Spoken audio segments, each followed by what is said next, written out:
Okay, I'll just check that you guys can hear all right. So if you just quieten down a bit, we'll get started, please. Okay, can you just quieten down, please? We'll make a start.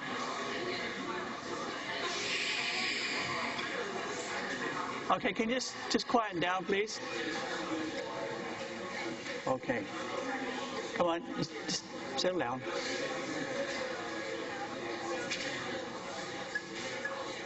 Okay, can you just quieten down, please, and we'll get going.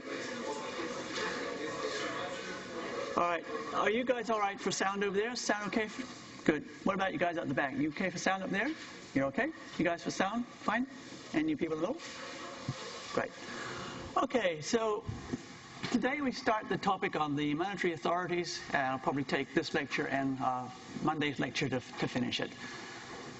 So this is an outline of where we're going. We're going to talk about the roles of these monetary authorities.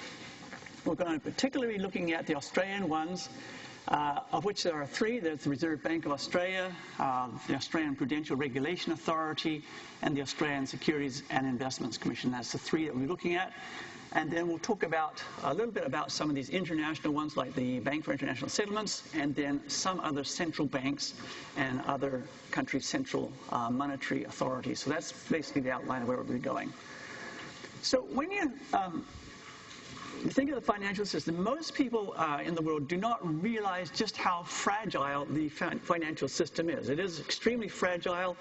And that is because most financial institutions do not carry much in the way of capital as to absorb losses. Now, exactly what capital is, how you calculate it, how much you should have will be covered in the final third of the course when we talk about the financial institutions. But for now, all you really need to know is if you take, say, a typical bank, it has a bunch of assets on it as part of its business. If those assets collectively lose anywhere typically around 8 to 10%, the bank will be actually bankrupt. It will go out of business if it has losses of 8 to 10% in its assets. And that's not uncommon for most financial institutions. Something of that order of losses would simply put it out of business. It would be gone. And so the financial system is not particularly strong. It is subject to problems. And so for a very fragile system to work, what we really need is trust. And trust in two directions. One is that the people who are using the services, say, for example, of a bank or an insurance company or a KiwiSaver or something like that, that they can trust that particular institution perform as necessary. For a bank, you can put your money in, take it out as you need to. For an insurance company, you pay your premiums. If you need to make a claim, they will be able to pay out. And for KiwiSaver, you put your money in at the end of your life of working, that money will be there for you to take out. So you need to be able to trust the institutions that you're dealing with. But the second place we need trust is between the institutions themselves, because without that, the system simply would not function. And when we think about how do we get this trust, how do we make it work, how do we continue to have it, this is the role of the monetary authorities. They are there to ensure that this trust exists and also that this trust is not misplaced. Now, there's various ways that different countries do it, but, one of the things that makes the Australian system particularly good is they've got three regulators, and that actually means that we can separate out the different functions of these regulators, and it's much easier to see how they work than a country like New Zealand, which only has two. It's fair to say that the financial system has problems on a regular basis, and if you look back at the financial crisis in 2008, it's about 9 years ago now, these systems that are in place were very, very severely tested, and some didn't actually work very well at all. If you look about which ones fared well, which ones did badly, the Australian system, of which New Zealand is a beneficiary, Canada, which has a very similar system, they did exceptionally well out of that crisis period. And coming out of that crisis period, the Australian banks were some of the strongest banks in the world coming out of that crisis. Other places that you tend to look for guidance about how to do things really well actually turned out to be not managing systems well at all. The United States often holds itself up as an example for the rest of the world to follow, had severe problems. So did the United Kingdom and also Iceland as well. Now, not much gets written about Iceland, but there is this book here, Why Iceland, written by this guy whose name I will not try to pronounce, who was the head of research and chief economist at one of the Icelandic banks. And if you're interested in financial crises, why these things develop, why people do not see these coming, what happens, this is really quite an interesting book. Not much is written about the Icelandic problems, but they're very instructive if you're going to be working in the financial system. So second reason for looking at the Australian system is they did, whatever they did it well. And so looking at how they did it is actually, could be helpful for us. Now, one of the reasons they did do it well is that they had a major failure in one of their insurance companies in 2001. They had a review, and then they put a whole bunch of new regulations in place to try to make things stronger. And it turned out that those regulations did actually work when the financial crisis hit, and they were a major beneficiary of a previous crisis that they had. So even now, even though we're getting on for 9 years down the track since that crisis, still there's arguments about what government should do. Attempts to put new regulation in place is still sometimes held up by various parliaments and congresses and what have you. But it's fair to say that after that crisis, there was a lot of stuff done to try to improve the system. Now, there are people already trying to roll back what is done, trying to withdraw it, and that would make things a bit more unstable. Now, you may ask a third question, well, why would it be relevant for us, in particular these Australian ones? Our four major banks, plus a whole lot of other financial institutions, either wholly owned by Australians or at least partly owned by the Australians. In particular, our four major banks are all Australian-owned. They account for about 90% of the assets in the banking system. And because they are subsidiaries or branches of these Australian banks, our banks here must comply with the legislation and regulation put in place in Australia.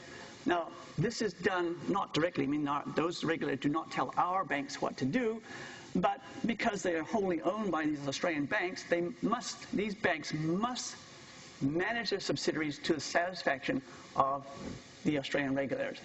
And the Australian regulators have done a very good job, and so we have been a beneficiary of this. Of the three regulators we're going to look at, the two that are most important to us are their central bank, the Reserve Bank of Australia, and the Australian Prudential Regulation Authority. The third one, the Australia Securities Investment Commission, is less relevant to us. Now, there's a little quote there. Susan Hefferman, she's British. She wrote a textbook on banking, and she makes a statement in the textbook that she wrote. Could be argued that the New Zealand government saves money by importing prudential regulation from abroad. That's basically making the Australians do it for us because they do a good job. But basically, a lot of our regulation here is, in one sense, although there are definitely regulations put in place by our Reserve Bank, who is our prudential regulator here, a lot of it is redundant for these Australian-owned entities because it's already taken care of from Australia. So let's look at these questions here. What are the major regulatory bodies? We actually mentioned them. And then we're going to look at what are their roles. Anyone, because we actually just mentioned what they were, anyone remember any of those three that we're going to be looking at? I'm going to ask the question, what do they do?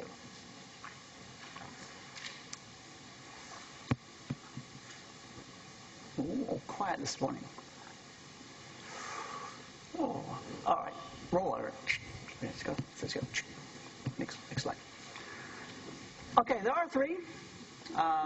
Reserve Bank of Australia, that is their central bank. We have a central bank here called the Reserve Bank of New Zealand. Does very similar things. They have a second one called the Australian Prudential Regulation Authority. Now, in New Zealand, the Reserve Bank and the Prudential Regulator are the same thing. And that's why often people get confused because there's only one regulator that does both functions. And sometimes people find it hard to see which particular function is being acted upon at any one particular time. And then the third one is the Australian Securities and Investment Commission. And we've got a roughly an equivalent one to that one. Now those three, as you can imagine, in a large and complex financial system, you can't sort of simply cut things off and make them nice, neat divisions. And so they actually work together. Sorry, go back one. They actually work together. They communicate with each other. They actually have a formal council. And where there is overlaps between their roles and between the regulated entities, they will work together to make sure that the regulation goes ahead properly and that these particular institutions that they're responsible for are looked after by them. Now, in terms of what they do, these are the main tasks that they have. So the Reserve Bank of Australia in this case, we have a Reserve Bank called Reserve Bank of New Zealand. It's responsible for monetary policy. Basically what that is the setting of short-term interest rate, particularly this interest rate in the interbank market, and they're responsible for maintaining liquidity in the financial systems. Those two things together, liquidity and those interest rates, that's monetary policies, and we'll deal with that a bit more later. Systemic stability, what's that? What's systemic stability?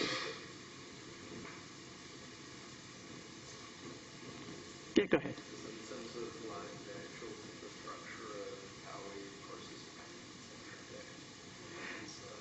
Yeah, because otherwise if you don't have that strong infrastructure of payments and transactions, you're not going to have an efficient flow of capital coming from. Okay, so it's the running of the infrastructure for like payment system and that sort of stuff. That is certainly part of it, and when we look at some of their, their third one there, the payment system, they run the payment system, and so basically all the electronic networks and computers that actually manage that system, they're responsible for that, and that is a key component of the systemic stability. Are there any other aspects of that that we should at least mention at this stage?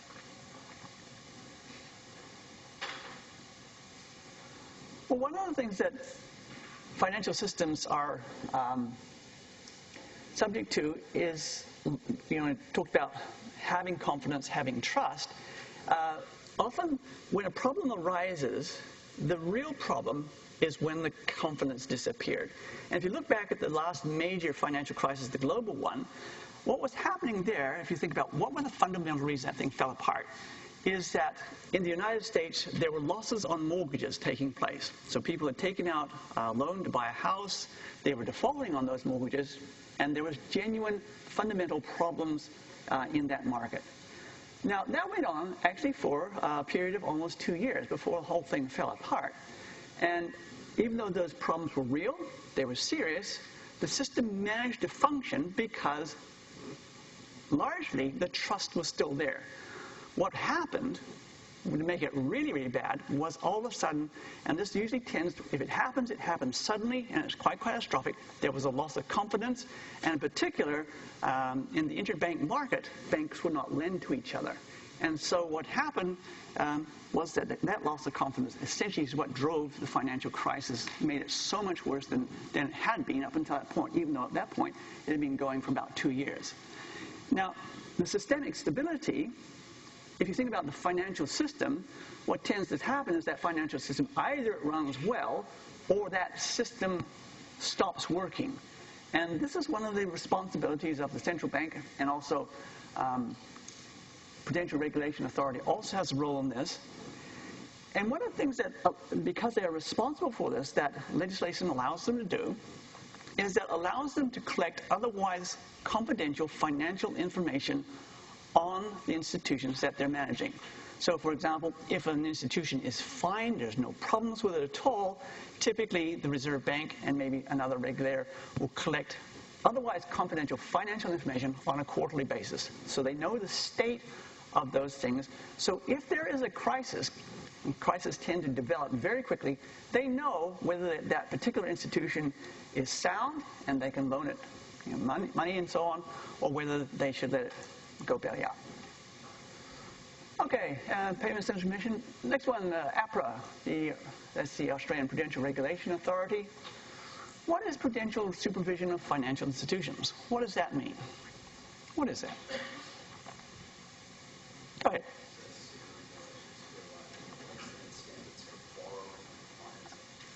Okay, setting standards for borrowing? Or for financing, like in the example,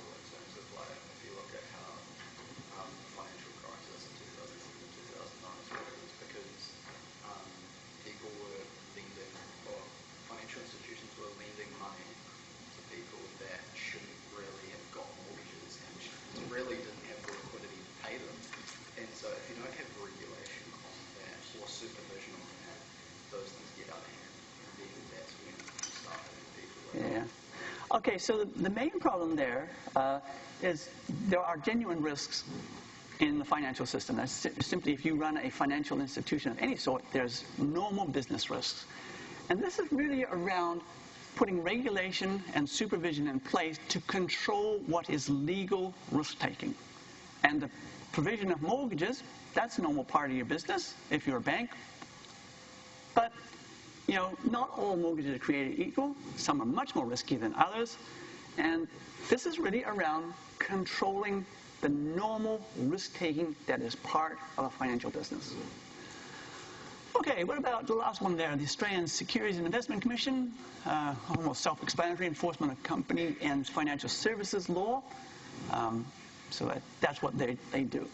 Now, those top two, as I said, they're quite important to us. The other one is less important to us. So this is basically the structure of their monetary authorities. They have this council, and they coordinate their actions simply because there's overlap between all three of these. These things are all not cut and dry, different functions. There's overlap, they communicate, they coordinate, and also because each one is created by the government, there are times when they have to go back to the government either for reporting functions, or sometimes they'll need to go to government because they see that they need new powers, and so they advise the government on the need for new legislation and new regulation. And so with this sort of stuff, it's never ended. Things are always changing, things need updating, and they need to sometimes get new legislation to deal with these problems that are occurring. Okay, any questions at that point before we go on to the Reserve Bank? Anybody want to ask a question, make a comment? Okay, move on. So move on to the Reserve Bank of Australia. Now, we do actually have a topic on the Reserve Bank, particularly around their monetary policy. So one of the things I said, I think it was on Tuesday, is that the financial system tends to just simply grow in response to changes in the environment around them. And when you ask the question, where do the central banks come from? There have been ordinary banks and sometimes entire banking systems for several thousand years. You know, we have good evidence of banks back at least 4,000 years in history, but central banks are actually quite recent. In fact, the first one really only became a full central bank around 1860.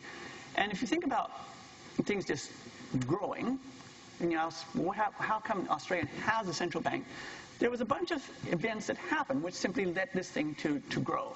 So they established this bank, the Commonwealth Bank of Australia. It still exists today. It's one of the 4 largest banks in Australia. You can buy shares in it if you want to. That got operational in 1912.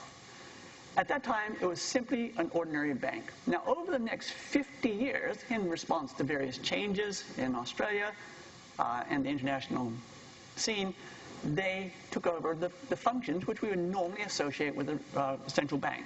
1920, responsibility for making notes and coins. Prior to that, the notes and coins were produced by the individual banks. So if you had a banknote, it would be a banknote on a particular bank. They simply phased out all the private sector banknotes and coins and replaced them at this point with a central banknote production facility and also making of coins. 1924 conducted these interbank settlements. So, like, for example, if you wrote a check to buy something and the person who gets your check goes off to the bank and deposits it, if that was drawn on another bank, then prior to that, that bank would then have to actually present the check to the other one to get the money. 1924, the central bank took that over. So you would present the check to the central bank, and then the central bank would simply deal with the collection and so on. 29, holding gold reserves on part of the government. 1931, control of the exchange rate. Prior to that, it was simply a dealer market, and depends where you went, what exchange rate you got.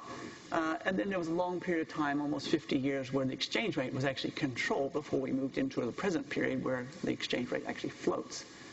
There was a period about 40 years long between 1940 and 1980 where banks did not set their own interest rates. And in that particular period, the central banks actually set the interest rates both on deposits and for lending. And moving on to the next group of them. Eventually what happened was that internally it split this thing into two pieces. They had its commercial arm and then the other arm which did the central banking functions. And it wasn't formally split off until 1959. And then we have a separate central bank. And so you can see that the central bank that we have in Australia simply developed over time in response to changes in the environment. Now, it's fair to say that since that time, its responsibilities have been changed, and also in the early days, it wasn't particularly relevant to us because all our banks were locally owned. So what's it supposed to do? What are its key functions? What are its responsibilities? We mentioned them before, so hopefully people will actually remember them. Any key responsibility that you can remember, think of, or come across for a central bank?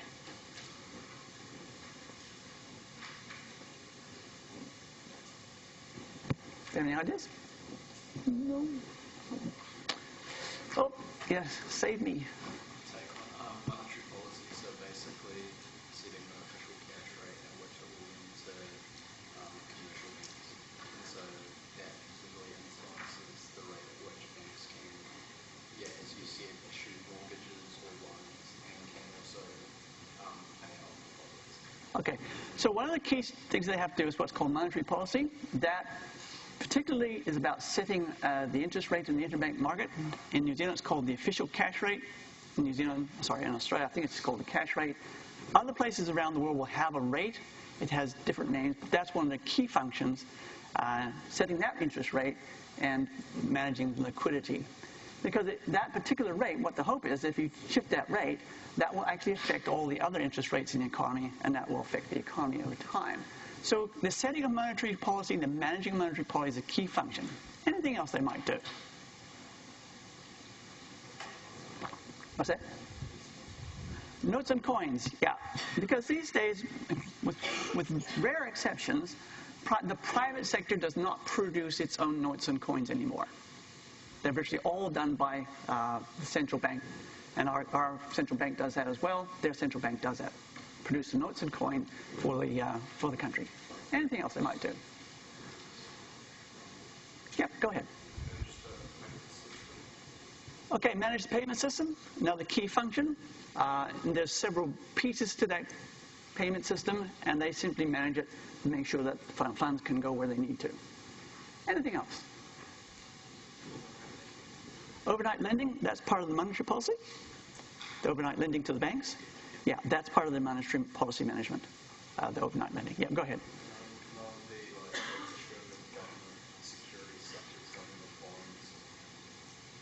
Okay, depending on the central bank, but that is often a common function of a central bank is that they will issue if the government wants to issue debt, then the central bank will manage that process of issuing it. It doesn't issue securities for itself, but it does it for the bank.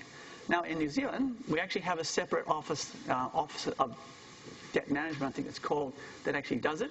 But it's common to see that done with the central bank, that the issuing of government securities is handled by the central bank. And often the central bank actually operates the market in terms of government bonds as well. Anything else that you might find?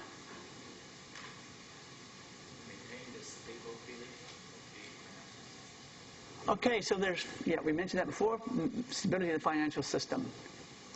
And often that responsibility is typically shared in Australia with that Prudential Regulation Authority.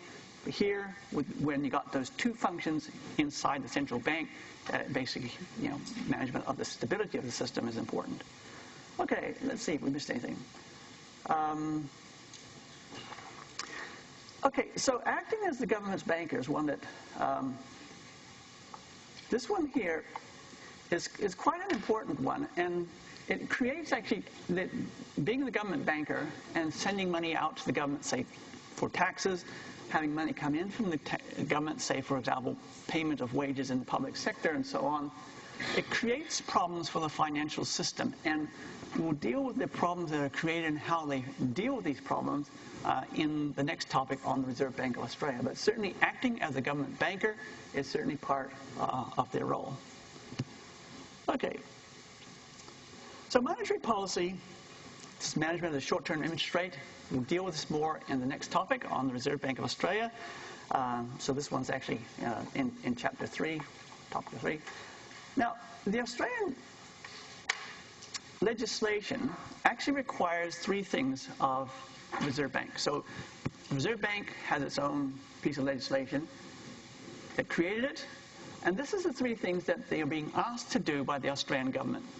They're being asked to maintain stable currency, they're being asked to maintain full employment, and they're asked to maintain the prosperity and welfare of the Australian people. So, kind of general, but there's three specific things that they've been asked to do.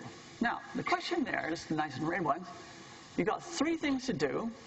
You have one instrument, and that's your monetary policy. How do you do three things with one instrument? Go ahead. Well, in terms of like with monetary policy, by changing the interest rates, and so in terms of the lending and the borrowing rates, you're also going to influence the way that foreign currency is exchanged in terms of outflows and inflows. And so that's going to maintain basically, especially like in terms of New Zealand as we're quite an exporting nation. Mm-hmm. And so a lot of our kind of economy prefers to have an exchange rate which is relatively low so that they can get good returns from the overseas currency that is being paid for their products. And then in terms of the prosperity and welfare, they have obviously a goal of 1 to 3% in order to maintain inflation for that. Okay. 2 to 3%. Isn't it 1 to 3 and then 2%? 1 to 3 is our range.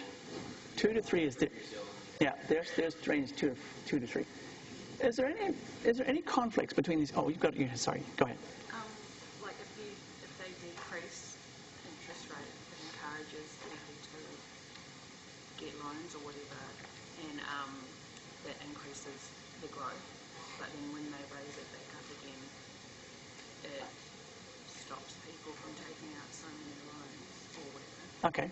Yep. Yeah. Okay. So in terms of monetary policy, this is the basic plan. So both of you said this, is that what it does, it's only got control over one particular interest rate, and we'll come into the next topic exactly what that is and how they manage it. But if they push it down, and they can do that, they can push it down, that encourages people to take loans out. It discourages borrowing, so it encourages loans by banks, encourages people to spend their money rather than save it. If they push it up, the opposite happens, is that borrowing becomes more expensive, tends to discourage it, but then encourages savings, so people spend less. And so that's how it works. Now, unfortunately, two of these things are sometimes thought to be in conflict with each other. The maintenance of the stable currency and the full employment. Because what the argument there about why they're in conflict is that if you go for full employment, then that tends to push up inflation. If you push up inflation, your currency is not stable. And so the reason I had that red one in there is how do you do that with one instrument? To the extent that they work together, you can, but ultimately you may be forced to pick. You may be forced to pick one over the other. And so because, like, if you've only got one lever to pull and you've got three goals, in practice what they actually aim for is this range of 2 to 3% inflation, and they hope that the other things take care of themselves. So in New Zealand, we only have one goal at the moment, okay? And our goal here is to keep the inflation rate between the range of 1 and 3%, and that's the only goal that our central bank has. And so, in one sense, our central bank has a much easier task because it's got one lever to pull and one goal to keep, whereas these people have one exact same lever to pull, but they got three things to balance against each other. Okay. Any questions on that, or all happy? Okay, move on.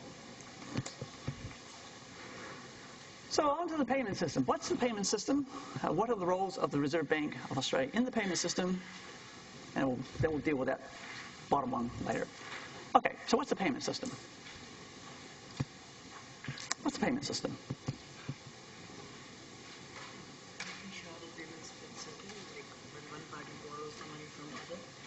make sure that the second party receives the money.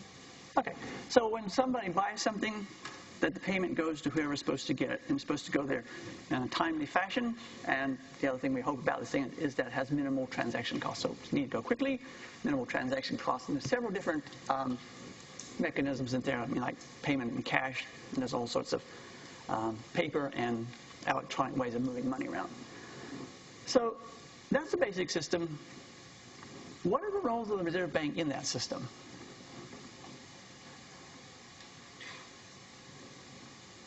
What about the cash part of it? What's the responsibility in the cash part of it? Okay.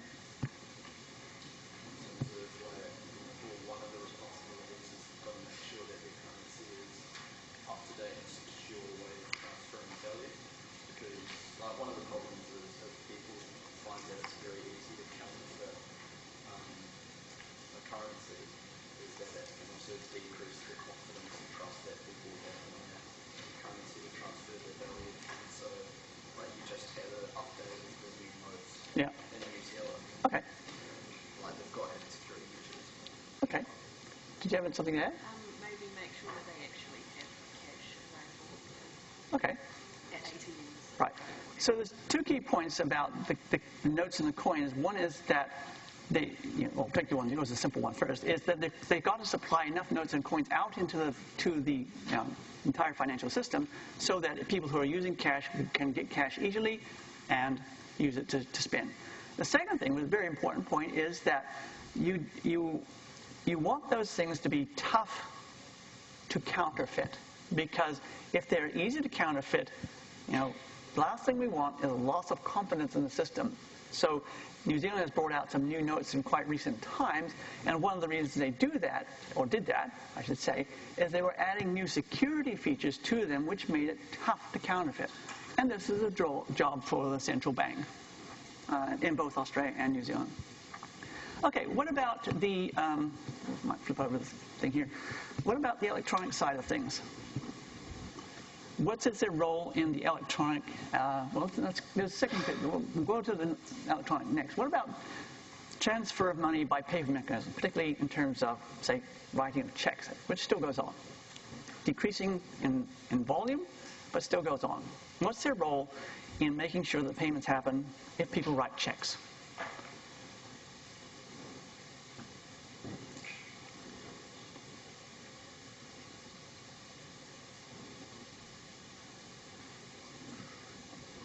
Oh, I don't know. Okay, so if you write a check and you take it into your bank, let's say you receive a check. Let's say you receive one. Probably you don't, but let's pretend that you did. You take it in your bank to get your money, and what happens is that instead of presenting that check to wherever it came from, it's actually sent to the central bank, and the central bank itself will then make sure that all the functions that are necessary will take place so that payment will come through. So this is, for a long time, many years, the central bank has handled the clearing and the settlement for the checks. What about the non-paper? This is primarily electronic stuff. Where is its responsibilities lies in electronic transfer of money? What do you think? I think it's Monitor it? Make sure that, okay. Okay. Can you elaborate a bit more or not? Okay, all right. Hey, go ahead. They have set security standards as well for non-paper transactions, just like legal tender like for cash, that they set standards by creating new secure currency that actually have to set standards for basically virtual transactions. Okay, so there's 2 points. One is basically the standards. So almost everything you look at in terms of payments, you'll see that there's some security. There's some encryption, and this is the organization that tends to set your minimum standards for the encryption of the communications that take place when they're going to be payments made with non-paper ones, the electronic ones. So they're involved in the setting of standards, and of course They monitor that as part of their duties to ensure that these minimum standards, which are quite tough, are being maintained. Because the last thing you want is some hacker to hack in and pick up a whole bunch of money that doesn't belong to them. Second part of it is that they actually provide a lot of the infrastructure for this to go ahead. So the networks and computing stuff, because you think about them, if you think about the check, the check is presented to the central bank, and it actually makes sure the money goes across. A lot of the computer systems and networks that are necessary to make the electronic side work properly is actually a function of the central bank. Now, when they're doing this, they actually split them up into, particularly the electronic one, into two pieces, the low-value ones, if we're thinking about the FPOS. And what tends to happen with these is, it used to be once a day, but it's now more than once a day. They simply collect up the little ones, and they'll process them in a batch at it. And so what tends to happen in that case is, let's say, for example, the customers at Westpac owe the customers at the BNZ $1 billion at this point in time, and the customers at BNZ owe the other customers $1.05 billion. What they do is simply net it out, and they'll transfer that little 50 million that needs to go. And so they just simply batch them up, and then the net difference is what gets transferred. So you don't transfer the whole lot. You simply transfer the net difference into there. Now, for high-value ones, when you're getting very high-value payments, these go ahead, these things that they call bank checks and warrants. High-value ones, they are processed pretty much immediately. So little small volume stuff, like credit cards, FPOS transfers, tend to get batched up. The high-value ones go ahead straight away. So they manage that as well.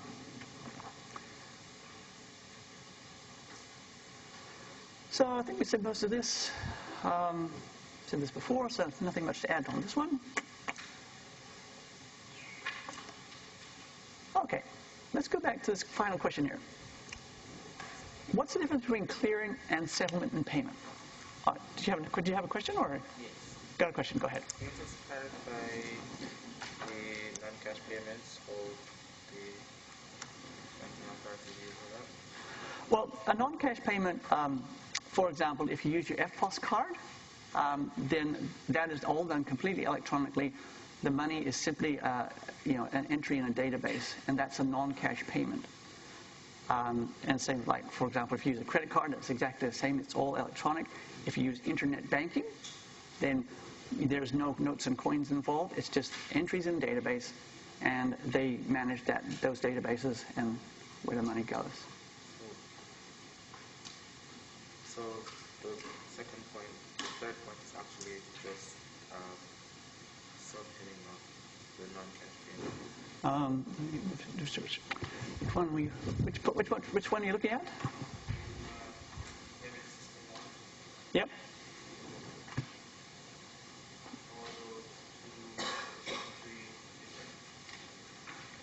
Okay.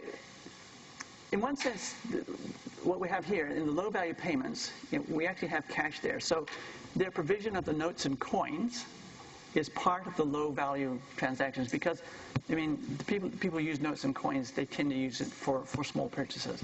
So the other ones in there, the FPOS credit cards and so on, they're electronic. But the cash, which is notes and coins, is part of the low-value one. Okay, so there's not a huge difference in there, but they are split in these two pieces. Does that answer your question, or am I hitting the right mark, or am I missing what you're saying? Barely. It's okay? You happy? Okay. You can ask me later if you want to ask some more. But anyone else got a question? Okay. So let me go. Where was I? Sure. Okay. We'll take an example. Say you wander over to one of those cafes. You're going to buy your lunch. So you I'll have one of these filled rolls. You whip out your FPOS card. You stick it in. Punch all the right numbers. Hit the enter, and it says accepted. And you wander off. Okay? That's what the story is. In that, there was a clearing and there's a settlement. What is clearing? When does it take place? And then, what is settlement? And when does it take place in that transaction? Yeah, go ahead.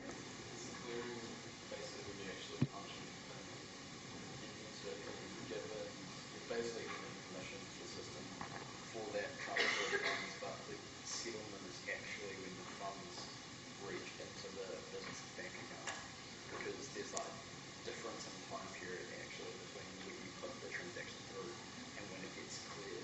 Especially as you were saying before, with like the banks will do it in batches, not only do it at certain times of the day.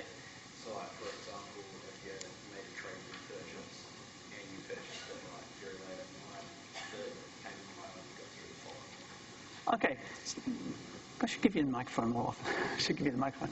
Okay, so there's two issues, two things happening there. Now, the clearing, like when you push that thing and it says accepted, basically what it's done is it checks that you have the money available, and that's the clearing, that it has checked that you have the money available, and it marks it as going to go over to wherever it's going. Now, the payment or the settlement is when that stuff actually moves. Now, depending on where these bank accounts, like say, for example, if you bank at a different bank to the cafe, what will happen is that they'll do that checking, the clearing straight away, and they'll get batched up, and maybe overnight the settlement will occur. So if you bought your lunch at 12 o'clock, maybe sometime in the night the actual settlement will occur. If you actually bank at the same bank, those two things almost happen virtually identical. So in every payment, electronic one, first one up, clearing, that checks that you have the money and marks it as now being ready to pay. And the settlement, which may occur some hours later, is when the actual payment is made. So those two things are different. Yeah, go ahead. I was going to ask just out of interest, would the movie Catch Me If You Can with Leonardo DiCaprio be a good illustration in terms of the difference between clearing and settlement? Oh, Because he relies, because basically cash is fraudulent checks, and it's clear, but obviously then he takes off with the value of goods before it's settled. unfortunately, I have not seen that movie. That's a good one. Actually, I should see it, maybe add it to my list of... actually, there's one that's not on that list. Rogue Trader is another interesting movie. But anyway, I should watch that one and see if I should add it to my list. So, yeah, and if you can do this, like that sounds like fraudulent. If you go in, you take the check in, and you can make off with the money before the settlement occurs, you can actually get money that doesn't actually belong to you. Anyway, so there's your clearing and settlement. Okay. Now, central banks, typically in the financial system, financial sector, financial textbooks, and so on, they seem to assume without any real question that central banks should be independent of their government, whatever the central government may be. When we talk about central bank independence, what do we actually mean? When we say, for example, New Zealand Central Bank, our Reserve Bank of Australia, Reserve Bank of New Zealand is considered to be an independent central bank. Australia's one is considered to be an independent central bank. What do we mean when we say that? Go ahead. They're privatized. New Zealand one is owned by the New Zealand government, so it's not privatized. The Fed. It's not. It's actually a public-private. It's not fully private. Okay, so even in the case in which it was private, that would definitely make it independent. But take, for example, both the New Zealand and Australian situations, our central banks are owned by our respective governments, and yet they're considered to be independent. Take you over here. Well, is it in the sense that it's free to operate its mechanisms to meet its goals without political interference? So the way it operates in New Zealand is the government sets the target periodically, and then the Reserve Bank does its thing to meet that target, and the government doesn't have any say in how the Reserve Bank does that.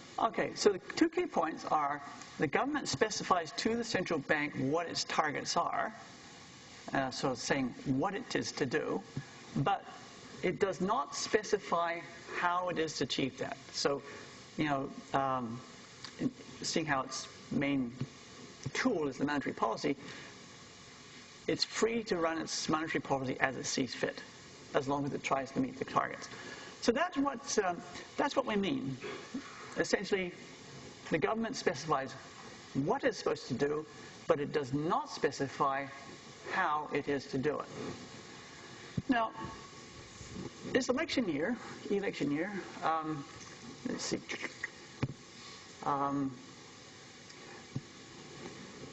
There's a debate about whether they should be independent or not. And I've actually got a quote here, but I'm going to skip that quote because it's election year, and although policy around central bank is not election winners or losers, it is election year, and the policies are not all the same.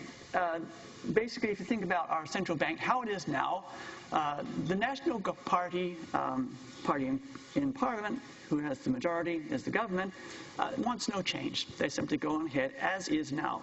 If you look at our other parties, the other two that may do something, may get in, this is off the website of the Green Party. Now, you probably can't read all that, but they want changes to the way the central bank is run. Okay, so this is their 3 key points about what they want the central bank to change to. The first up is the Reserve Bank board should set the OCR, that's the cash rate. Currently, the cash rate is actually set by the governor, and that's pretty unusual when you look around the world. Most central banks have a committee. The committee sits around and looks at all economic data, talks about, and eventually the committee sets that rate. In New Zealand, it is a single man who sets that rate, and they want that to change. If you look at the second one, is that it's very hard to squeeze information out of our central bank. The board minutes should be published within 14 days of each meeting. One of the problems with the meetings is that if you ask them, even under the Official Information Act, can I get your meeting minutes so I can understand what you're doing and why, they often will delete great sections of it for various confidentiality reasons, and they won't give it to you. Now, that, again, is a little bit uncommon. Many central banks in the world, they make full minutes available within a short time of the meeting, and Green Party wants to change that. And the last one, which really isn't actually a central bank issue, but they want deposit insurance. So there is disagreement within our political system. Oh, you got a question, or are you just scratching up there? Oh, you're scratching, okay. The other one that I got, now the Labour Party hasn't come out with its full policy yet, but they gave a press conference a few days ago, February 20, and they also want changes to the functioning of the central bank. Now, if you think about what's going on in Australia in terms of they got these 3 goals, one of them is full employment. The Labour Party wants to put in a new requirement, and they want to put in a requirement around employment.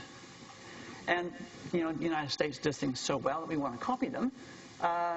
In New Zealand, US, what they have is they essentially have a requirement for their central bank, that's the Federal Reserve, to maintain full employment and also price stability.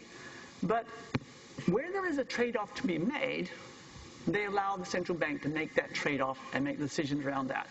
And so what our Labour Party here wants to do, which, later in the year may be our government, would like to change the way the Reserve Bank works and would like to put in an additional target around employment.